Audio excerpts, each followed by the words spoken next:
नमस्कार दोस्तों, मेरा नाम अभिषेक है। मैं अपने YouTube चैनल पे आप लोगों का स्वागत करता हूं। दोस्तों, जैसा कि मैंने आप लोगों को पिछली वीडियो में बताया था कि मैं आप लोगों के साथ में फ्री जुडिशरी क्लासेस शुरू करने जा रहा हूं और उस सीक्वेंस में मैंने जो सबसे पहला सब्जेक्ट आप लोगों के साथ शुरू किया था वो है the code of civil procedure 1908 यानी कि हमारा CPC यानी कि सिविल प्रक्रिया संहिता। दोस्तों, एग्जामिनेशन पॉइंट ऑफ व्यू से ये सब्जेक्ट बहुत ही ज़्यादा इंपॉर्टेंट है और इसकी मास्टरी आप लोगों को बिल्कुल अच्छी तरह से करनी होगी ताकि आप अपने सिलेक्शन के चांसेस को बढ़ा सकें। पिछली वीडियो में मैंने आप लोगों को कुछ बेसिक कॉन्सेप्ट बताए थे, जिसमें मैंने सबसे पहले आप लोगों को बताया था कि सिविल राइट्स ओरिजिनेट कैसे हुए थे, सिविल राइट्स और क्रिमिनल लॉ में डिफरेंसेस क्या होते हैं। आज के वीडियो में हम उसी बेसिक कॉन्सेप्ट के लेक्चर को कंटिन्यू करेंगे और आज मैं आप लोगों को कुछ और बेसिक कॉन्सेप्ट पढ़ाऊंगा, जिसमें मैं सबसे पहले आप लोगों के साथ में कॉज ऑफ एक्शन डिस्कस करूंगा, सूट क्या होता है वो मैं आप लोगों को बताऊंगा और हमारे CPC का स्ट्रक्चर क्या है। तो आशा करता हूं कि आप वीडियो में अंत तक बने रहेंगे ताकि कोई भी इंपॉर्टेंट कॉन्सेप्ट आप लोगों से मिस ना हो। आइए शुरू करते हैं।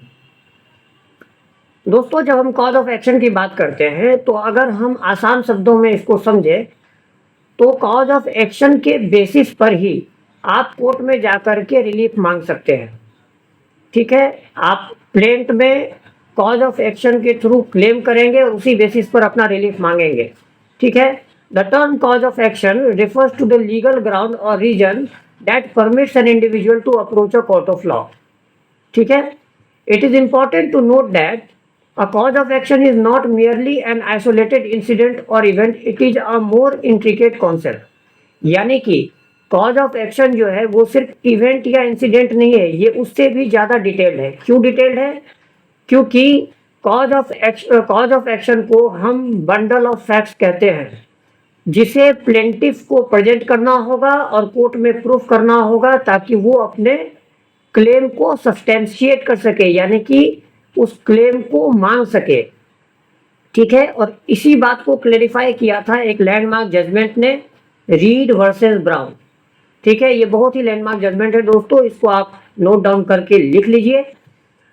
और रीड वर्सेस ब्राउन को ही रिटेरेट किया था एक सुप्रीम कोर्ट के जजमेंट ने, Rajasthan high court advocate association versus union of India. इसमें इन्होंने कॉज ऑफ एक्शन के दो व्यूज दिए थे, एक होता है रेस्ट्रिक्टेड सेंस और एक होता है एनलार्ज सेंस। रेस्ट्रिक्टेड सेंस का मतलब होता है कि मोटा मोटा क्या कारण थे, और एनलार्ज सेंस के अंदर में हम बारीकी से सभी चीज़ों को मेंशन करते हैं। फॉर एग्जांपल, मान के चलिए आप ट्रेन पर सफ़र कर रहे हैं। ठीक है, ट्रेन का एक्सीडेंट हो जाता है। ठीक है, और आपके साथ साथ और भी कई सारे वहाँ पर पैसेंजर्स हैं, सबको अलग अलग तरह का नुकसान होता है। किसी की हड्डियाँ टूट जाती हैं, किसी का इंटरव्यू छूट जाता है, किसी की शादी मिस हो जाती है।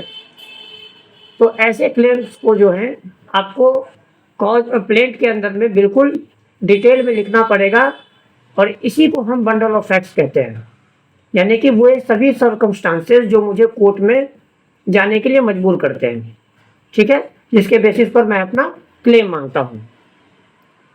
देखिए, अगर हम इसके इम्पोर्टेंस की बात करें तो ऑर्डर 2 रूल 2 हमारे CPC का ये क्लियर करता है कि अगर आपने शुरुआत में ही प्लेंट के अंदर में अपने सारे क्लेम्स को मेंशन नहीं किए तो बाद में आपको अलाउ नहीं किया जाएगा। इसीलिए कॉज ऑफ एक्शन का रोल जो है वो बहुत बड़ा हो जाता है।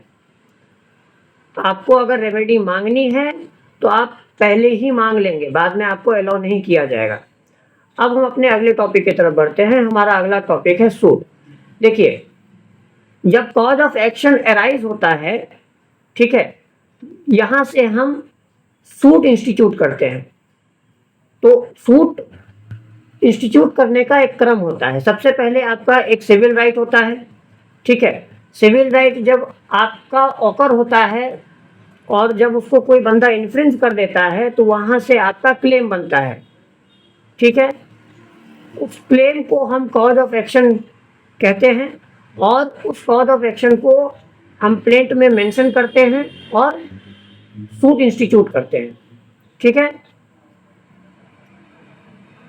The entirety of this procedural journey from the infringement of a right to the formal request for relief in a court of law constitutes a suit। I hope ये टॉपिक आप लोगों को क्लियर हो गया होगा।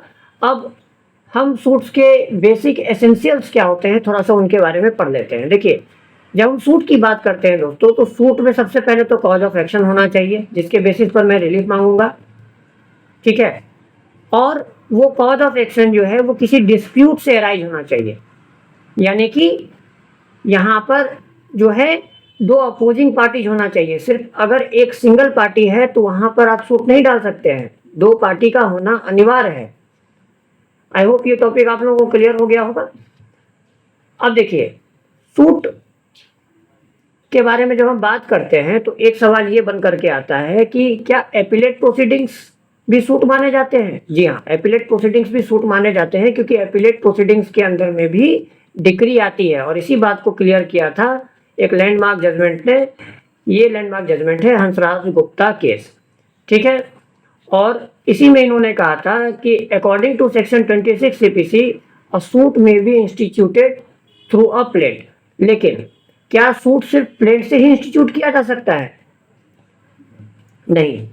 जब हम सूट की बात करते हैं तो सूट जो है दूसरे तरीकों से भी इंस्टीट्यूट किया जा सकता है। ये बात सेक्शन 26 ने ही क्लियर की है। जैसे कि हिंदू मैरिज एक्ट के अंदर में जो टर्म यूज हुआ है वो है पिटिशन।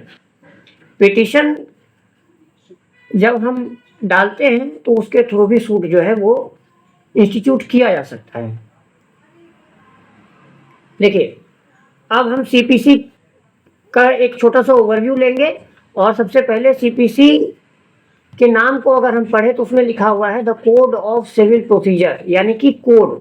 तो इसे कोड क्यों कहा जाता है?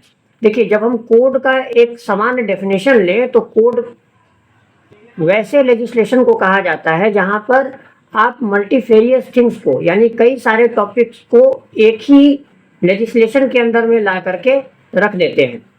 और एक्ट जो है, जैसे कि हमारा इंडियन एविडेंस एक्ट है, या और आज की डेट में भारतीय साक्ष्य अधिनियम, वो सिर्फ एक स्पेसिफिक मैटर से डील करता है जो कि एविडेंस है। तो इसीलिए सीपीसी को कोड कहा जाता है, क्योंकि सीपीसी में ये बताया गया है कि आप सूट कब इंस्टीट्यूट करोगे, कैसे इंस्टीट्यूट करोगे, ठीक है। अपील के मैटर हो गए आपके, फिर आपको एडजमेंट कितनी मिलेगी, जजमेंट, रेफरेंस रिव्यू वगैरह वगैरह, ये सारी चीज़ें जो हैं इस एक ही लेजिस्लेशन के अंदर में बताई गई है, ठीक है। अब देखिए, एक और इम्पॉर्टेंट सवाल है, ये प्रीलिम्स और इंटरव्यू के पर्पज से बहुत इंपॉर्टेंट है, क्या सीपीसी एग्जॉस्टिव है? देखिए, सीपीसी जो है वो एग्जॉस्टिव नहीं है, क्योंकि सिविल लॉ का डोमेन जो है वो बहुत बड़ा होता है। इसीलिए सिविल लॉ के अंदर में जो सबसे छोटा कोर्ट होता है उसको भी इनहेरेंट पावर दिया गया है। ये बात मैंने आप लोगों को पिछले वीडियो में बताई थी। इनहेरेंट पावर जो है वो जो है स्मॉलेस्ट कोर्ट को सेक्शन 151 सीपीसी के थ्रू मिलता है, जहाँ पर अगर लॉ में कोई एम्बिग्विटी अराइज हुई है तो सिविल कोर्ट जो है उस एम्बिग्विटी को क्लियर कर सके। लेकिन क्रिमिनल लॉ में उल्टा है। सेक्शन 482 सीआरपीसी ये क्लियर करता है कि इनहेरेंट पावर क्रिमिनल लॉ में सिर्फ हाई कोर्ट के पास में है, क्योंकि उसका एम्बिट जो है वो बहुत छोटा है, ठीक है। अब देखिए, सीपीसी इवॉल्व कैसे हुई? हम जो आज का सीपीसी पढ़ रहे हैं 1908 का सीपीसी, क्या यही सीपीसी हर शुरू से चलता आ रहा है? नहीं। देखिए, जब हम एंशियंट टाइम्स की बात करते हैं, बेसिकली अगर मैं ब्रिटिश कॉलोनियल टाइम्स की बात करूं तो दोस्तों सबसे पहला सीपीसी हमारा बन करके आया था वो था 1859 का कोड। अब इसमें जो है कुछ एम्बिग्विटीज निकली। ये कोड जो था वो बहुत अच्छा नहीं था, इसमें कई सारे एस्पेक्ट जो थे वो क्लियर नहीं थे, इसलिए इसको अमेंड किया गया 1877 और 1882 में, ठीक है। ये दोनों कोड भी परफेक्ट नहीं थे, इसलिए अब ये रियलाइज हुआ कि इन एम्बिग्विटीज को हमें क्लियर करना है, और इसीलिए जो आज का हमारा सीपीसी है 1908 का, ये 1 जनवरी 1909 को लागू कर दिया जाता है, ठीक है। तो सीपीसी इस तरह से इवॉल्व हुआ था। अब देखिए, जब हम सीपीसी के स्ट्रक्चर को देखते हैं तो सीपीसी जो है बेसिकली 3 पार्ट्स में डिवाइडेड है। सबसे पहले हमारा बॉडी है जो सेक्शन 1 से लेकर के सेक्शन 158 तक है। अगला हमारा शेड्यूल है जिसमें 51 ऑर्डर्स हैं और उसमें कई सारे रूल्स दिए हुए हैं।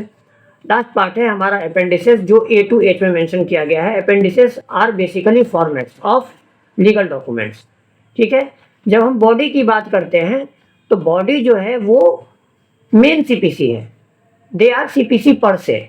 उसके अंदर में डिटेल्ड एस्पेक्ट्स दिए हुए हैं सीपीसी के, और शेड्यूल यानी कि जो हमारे ऑर्डर्स हैं वो बॉडी को इलेबोरेट करते हैं, इसीलिए शेड्यूल जो है वो बॉडी के खिलाफ नहीं जा सकते हैं। शेड्यूल को अमेंड करने का पावर हाईकोर्ट के पास में है, लेकिन बॉडी को सिर्फ लेजिस्लेचर यानी कि पार्लियामेंट अमेंड कर सकती है। ओके, अब देखिए अपेंडिसेस की अगर हम बात करें तो अपेंडिसेस में ऐसे फॉर्मेट्स दिए गए हैं जो यूनिफॉर्मली इंडिया के सभी कोर्ट्स में अप्लाई होते हैं, जैसे कि प्लेंट कैसे लिखना है, डब्ल्यूएस कैसे लिखना है, सम्मन का क्या फॉर्मेट होगा, ऐसी सारी चीज़ें जो हैं वो आपको अपेंडिसेस के अंदर में देखने को मिलेंगी।